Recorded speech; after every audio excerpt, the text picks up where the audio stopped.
কলকাতার কসবায় ল কলেজে ছাত্রের উপর শারীরিক নির্যাতনের প্রতিবাদে পথে নামে বিজেপি। ল কলেজের ছাত্রীকে তৃণমূলের দায়িত্বপ্রাপ্ত ছাত্র নেতা মনোজিৎ মিশ্র যেভাবে কলেজ চত্বরেই শারীরিক নির্যাতন চালিয়েছে এবং মল্লারপুর থানা এলাকায় আইন শৃঙ্খলার সার্বিক অবনতি হচ্ছে, তার প্রতিবাদে মল্লারপুর থানার গণ ডেপুটেশনে কর্মসূচি নেয় বিজেপি। উপস্থিত ছিলেন বোলপুর সাংগঠনিক জেলা সভাপতি শ্যামাপদ মণ্ডল, বীরভূম সাংগঠনিক জেলা সভাপতি ধ্রুব সাহা, দুবরাজপুর বিধানসভার বিধায়ক অনুপ কুমার সাহা সহ জেলা ও মণ্ডল নেতৃত্ব। গোটা বীরভূম জেলাতেই কসবার ঘটনার প্রতিবাদে থানাগুলিতে ডেপুটেশন কর্মসূচির ডাক দিয়েছে জেলা বিজেপি। কোথাও জ্বলছে আগুন, কোথাও আবার পথ অবরোধ। লাগাতার বিক্ষোভ মিছিলে চালিয়ে যাচ্ছে বিজেপি, কিন্তু এরই মধ্যে দেখা গেল বিরল দৃশ্য। মল্লারপুর থানায় গণ ডেপুটেশন কর্মসূচির সময় পুলিশের মাইক নিয়েই বলতে দেখা গিয়েছে বিজেপির জেলা সভাপতি ধ্রুব সাহাকে। এই ভিডিওর সমীকরণ নিয়ে উঠছে প্রশ্ন, যদিও পরে আইন শৃঙ্খলা নিয়ে রাজ্য সরকারকে নিশানা করেন ধ্রুব সাহা, শ্যামাপদ মণ্ডলরা। ধ্রুব সাহা কি বলছেন শুনব। পাকিস্তান বাংলাদেশ হয়ে গেছে, মহিলাদের উপরে নির্যাতন করা ওদের নৈতিক একটা দায়িত্ব এবং কর্তব্য এরকম ভেবে ফেলছে। সেই জন্য আইনের শাসন রাখছে না, শাসকের আইন এখানে চলছে। তাই শাসক মনে করলে মহিলাকে, শাসন মনে করলে মহিলাকে এটা করতে পারছে। দেখুন, যে মহিলার সম্বন্ধে বলছে সে মহিলা কিন্তু বিজেপির নয়, তৃণমূলের, সে পঞ্চায়েত সমিতির সভাপতি। আজকে তাকে রাজপথে দাঁড়িয়ে তার টানাটানি করছে, তৃণমূল করছে। এই ঘটনার আমরা তীব্র প্রতিবাদ জানাচ্ছি, নিন্দা প্রকট করছি। সাথে সাথে এই ঘটনার নিরপেক্ষ তদন্তের দাবি করছি এবং দোষীদের অবিলম্বে শাস্তির দাবি করছি। যদি শাস্তি না হয় দোষীদের, নারীর সুরক্ষার জন্য, নারীর সম্মানের জন্য আমরা নারী সম্মান যাত্রা যেমন করছি, এই নারীর সম্মানের জন্য আমরা যতদূর যেতে হয় যাব। এই লড়াই নারীর সুরক্ষার জন্য, নারীর সম্মানের জন্য লড়াই, আমাদের এই লড়াই চলছে। ওই মহিলা বলছে এ রাজ্যে মহিলারা সুরক্ষিত নয়। তো ওই মহিলাকে আমার তো কিছু বলার নাই, মহিলা তৃণমূল করেন আর রাজ্যটা তৃণমূলেরই। সেই জন্য মহিলাকে আমি বলবো, আপনাকে ধন্যবাদ জানাচ্ছি, আপনার অনেক পরে হলেও জ্ঞান হচ্ছে, বোধোদয় হচ্ছে। আর এক বিজেপি নেতা শ্যামাপদ মণ্ডল, তিনি কি বলছেন শুনবো। আজকে আমাদের মল্লারপুর থানাতে 9 দফা দাবি নিয়ে একটা গণ ডেপুটেশন ছিল। এই থানা বিগত দিনেও দেখেছেন যে ভারতীয় জনতা পার্টি কর্মী কার্যকর্তাদের উপর আলাদা রকম নিয়ম চালু করে, তার পরিবর্তন কিছু আজও হয়নি। এই থানা তৃণমূল এলে একরকম, বিজেপি এলে আর এক রকম। এই নীতির বিরুদ্ধে আমাদের আজকে মেন লড়াই। এবং সব থেকে সর্বোপরি এখানে যে 3 জন ছেলেকে নিয়ে যেটা পুলিশ করলো, সিনেমা কায়দায় যেটা করলো, এর আমরা তীব্র প্রতিবাদ জানাচ্ছি। কতটুকু অন্যায় কতটুকু ন্যায় এটা দেখতে গিয়ে পুলিশ যেটা করেছে সেটা খুব অন্যায় করেছে, ঠিক করেনি।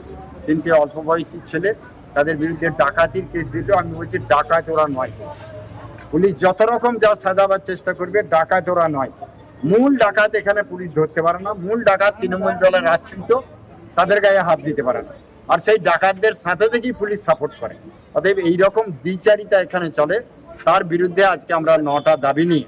বিশেষ করে গরুর গাড়ি যায়, গরুগুলোকে যেভাবে আপনারা সাংবাদিকরাও লক্ষ্য করেন, গরু গাড়িতে যেতেই পারেন, কিন্তু গরুগুলোকে যেভাবে নিয়ে যায়, সেই গরুর গাড়িতেও টাকা নিয়ে এখানে গাড়ি ছেড়ে দেওয়া হয়। তাহলে টাকা নিয়ে যদি গাড়ি ছাড়া হয়, তাহলে পুলিশের কিসের দরকার আছে? এর বিরুদ্ধে আমাদের আজকে দাবি ছিল। এরকম বালি তোলা, অবৈধভাবে যে বালি উঠছে তার টাকা তুলছে, এরকম 9টা দাবি নিয়ে আজকে আমাদের ডেপুটেশন।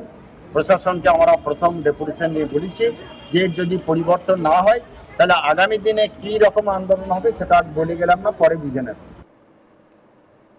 এই গোটা বিষয় নিয়ে একটি রিপোর্ট তুলে ধরেছেন আমার কলিগ শান্তনু হাজরা, দেখব। বেঙ্গল ল কলেজে ছাত্রীর উপর ঘটে যাওয়া ঘটনার প্রতিবাদে বীরভূমের বিজেপি কিন্তু উত্তাল পরিস্থিতি তৈরি করছে। কোথাও জ্বালিয়েছে আগুন, কোথাও দেখা গিয়েছে বিক্ষোভ, কোথাও ক্রুশ পুতুল পুড়িয়েছে, তো কোথাও পথ অবরোধ করেছে। লাগাতার বিক্ষোভ চলছে বীরভূম জেলা জুড়ে এবং এই বিক্ষোভে সামিল হয়েছে শুধুমাত্র ভারতীয় জনতা পার্টির নেতা কর্মীরা। এদিন দেখা গিয়েছে যে বীরভূমের মল্লারপুর, সেই মল্লারপুর পুলিশ থানার সামনে বীরভূমের জেলা সভাপতি ধ্রুব সাহা, অন্যদিকে বোলপুর জেলা সাংগঠনিক সভাপতি শ্যামাপদ মণ্ডল, দুবরাজপুরের বিধায়ক অনুপ কুমার সাহা ও অন্যান্য নেতৃত্ব সকলেই কিন্তু মল্লারপুর থানায় বিক্ষোভ দেখান। এই বিক্ষোভে কিন্তু একটা বিরল দৃশ্য উঠে আসে। পুলিশের হাতের যে মাইক থাকে, ভিড় বা বিভিন্ন কর্মকাণ্ডে পুলিশ এই মাইকটিকে ব্যবহার করে থাকেন নিয়ন্ত্রণ করার জন্য। সেই মাইকে ধরে কিন্তু রীতিমতোই বিজেপি কর্মীদেরকে থানার ভিতর আসার নির্দেশ দিলেন, বসার জন্য অবস্থান বিক্ষোভ যে পালন হচ্ছে সেই অবস্থান বিক্ষোভে বিজেপি কর্মীদেরকে বসতে নির্দেশ দিলেন বিজেপি জেলা সভাপতি ধ্রুব সাহা। এই ভিডিওর সমীকরণ নিয়ে উঠছে কিন্তু একাধিক প্রশ্ন, যে প্রশ্ন কিন্তু একেবারে তৃণমূলকে অস্বস্তিতে ফেলেছে। অন্যদিকে তৃণমূল নেতৃত্ব এই সমীকরণকে বলছে যে বাংলার পুলিশ সমস্ত রাজনৈতিক দলকে সহযোগিতা করে। এই বিজেপি পার্টি বারবার এদের বিরুদ্ধে বিভিন্ন ধরনের কুমন্তব্য করেন এবং বাজে বাজে বিস্ফোরক মন্তব্য করে থাকেন।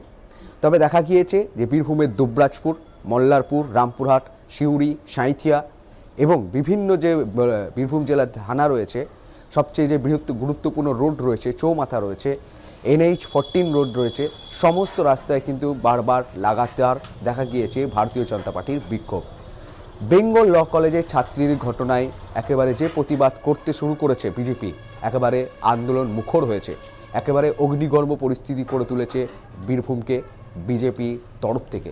শুধুমাত্র বেঙ্গল ল কলেজের ছাত্রীকে ঘটনায় জড়িত রয়েছে তৃণমূল, কাঠগড়ায় তৃণমূল, শাসক দলকে কিন্তু খোঁচা দিচ্ছে তৃণমূল। বারবার বলছে যে এই বাংলায় মহিলারা নিরাপদ নয়, নারীরা নিরাপদ নয়, যেখানে ল কলেজের ছাত্রীকে এমনভাবেই কিন্তু একেবারে নির্মম ঘটনা ঘটেছে। অন্যদিকে বিভিন্ন রাজ্যের নেতামন্ত্রীরা এই ঘটনাকে নিয়েও বিস্ফোরক মন্তব্য করলে সেই মন্তব্যেও পাল্টা আক্রমণ করছে। তারা বারবার শুধুই মাত্র নিজের দলের কর্মীদের দোষ গুণ ঢাকতে তারা এড়িয়ে যায়। তবে এই ঘটনায় গ্রেপ্তার হলেও এখনও পর্যন্ত ভারতীয় জনতা পার্টির তরফ থেকে লাগাতার বিক্ষোভ চলছে, আর এই বিক্ষোভের কাঠগড়ায় দাঁড় করাচ্ছে শাসক তথা তৃণমূলকে। কলকাতার কসবায় ল কলেজে ছাত্রের উপর শারীরিক নির্যাতনের প্রতিবাদে পথে নামল বিজেপি। ল কলেজের ছাত্রীকে তৃণমূলের দায়িত্বপ্রাপ্ত ছাত্রনেতা মনোজিৎ মিশ্র যেভাবে কলেজ চত্বরে শারীরিক নির্যাতন চালিয়েছে এবং মল্লারপুর থানা এলাকায় আইন শৃঙ্খলার সার্বিক অবনতি হচ্ছে, তার প্রতিবাদে মল্লারপুর থানার গণ ডেপুটেশনের কর্মসূচি নেয় বিজেপি। উপস্থিত ছিলেন বোলপুর সাংগঠনিক জেলা সভাপতি শ্যামাপদ মণ্ডল, বীরভূম সাংগঠনিক জেলা সভাপতি ধ্রুব সাহা। কি বলেছেন ধ্রুব সাহা শুনব। পাকিস্তান বাংলাদেশ হয়ে গেছে, মহিলাদের উপরে নির্যাতন করা ওদের নৈতিক একটা দায়িত্ব এবং কর্তব্য এরকম ভেবে ফেলছে। সেই জন্য আইনের শাসন রাখছে না, শাসকের আইন এখানে চলছে।